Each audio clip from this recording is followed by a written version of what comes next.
जीलन limited Bharat की प्रमुख शिक्षा कंपनियों में से एक है जो सभी आयु वर्ग के विद्यार्थियों के लिए उच्च गुणवत्ता वाली शिक्षा प्रदान करने के लिए समर्पित है। एसएल ग्रुप का हिस्सा होने के नाते जीलन का लक्ष्य शिक्षा जगत में नवाचार, रचनात्मकता और समग्र विकास को बढ़ावा देना है। कंपनी कई प्रसिद्ध शैक्षिकी ब्रांडों का संचालन करती है, जिनमें माउंट लिटेरा जी स्कूल के 12 शिक्षा और किड्जी एशिया का सबसे बड़ा प्री स्कूल नेटवर्क शामिल हैं। शिक्षार्थी केंद्रित पद्धतियों, अत्याधुनिक इंफ्रास्ट्रक्चर और तकनीकी एकीकरण पर ध्यान केंद्रित करते हुए जीलन छात्रों को अकादमिक, सामाजिक और भावनात्मक रूप से उत्कृष्ट बनने के लिए सशक्त करता है। अपनी विविध शैक्षणिक पहल और रणनीतिक दृष्टिकोण से जीलन लिमिटेड नई पीढ़ी के विद्यार्थियों को सक्षम और आत्मनिर्भर बनाने में अग्रणी भूमिका निभा रहा है।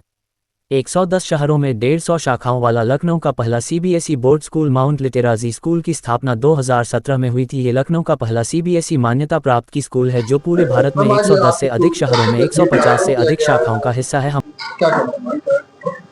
इस प्रेस मीट का जो हम लोगों ने यहाँ एक शुरू किया है, इसका मेन रीजन था कि हमारा माउंट लिटेरा जो है वो एकेडमिक चेंजेस लेके आ रहा है, क्योंकि आने वाला टाइम टेक्नोलॉजी इनेबल टाइम होगा और एआई का बहुत महत्व है और एनईपी और एनसीएफ की वजह से भी बहुत सारे चेंजेस आ रहे हैं।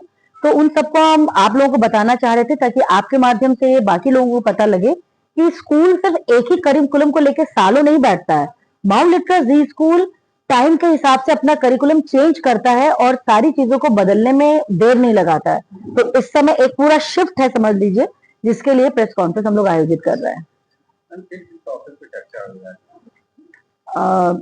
स्कूल का जो इंफ्रास्ट्रक्चर है, स्कूल में क्या फैसिलिटीज हैं, real facilities I am telling about, हम उसके बारे में बात कर रहे थे और कितना चेंजेस इस समय बच्चों के ऊपर आ रहा है, जो नया करिकुलम आ रहा है, जो समाज जो चाह रहा है, तो उन सब को लेके हम माउंट लिटेरा में कैसे आगे बढ़ते हैं, कैसे हम अपने पूरे पढ़ाई को या अपने पूरे सिलेबस को इनकॉर्पोरेट करते हैं ताकि वो बच्चों को एक अच्छी शिक्षा दे, बच्चों को आगे बढ़ने के लिए प्रोत्साहित करे। और दूसरा जो सबसे इम्पोर्टेंट है, बच्चा खुश रहे स्कूल में, क्योंकि अगर हम हर चीज बच्चे के ऊपर लाद देंगे तो काम नहीं बनेगा। हमें चाहिए कि बच्चा खुश भी रहे, एंजॉय भी करे और साथ ही साथ वो सीख भी ले। जैसे कि आज के बच्चे फोन को लेकर बहुत एडिक्ट हैं, फोन से ही पढ़ना, फोन से ही खाना, फोन से ही सब कुछ करना, इसके आप लोग किस तरीके की काम करते हैं? सर, बहुत अच्छा प्रश्न पूछा है आपने। ये तो मेरे बहुत हमारे पेरेंट्स भी इस बात को पूछते हैं।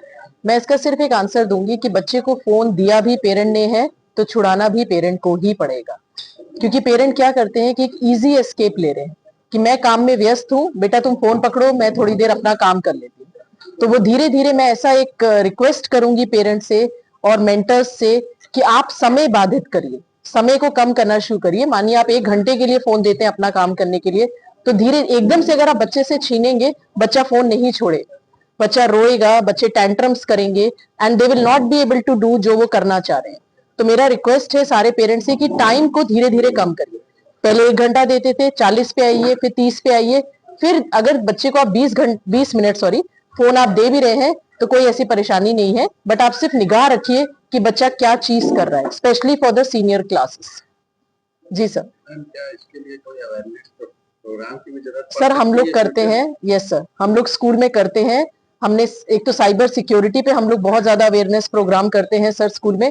आप जानते हैं सर, स्पेशली जो ये एडोलेसेंस एज है, 8वीं कक्षा से लेके 12वीं कक्षा तक के बच्चे सर, जो बहुत ज्यादा फोन के इस्तेमाल, गेम्स के पीछे सर, है ना, गेम्स की एक एडिक्शन हो जाती है, उसके लिए हम लोग बहुत ज्यादा अवेयरनेस प्रोग्राम अपने स्कूल में कंडक्ट करते हैं और बाहर से भी एक्सपर्ट्स को बुलाते हैं सर।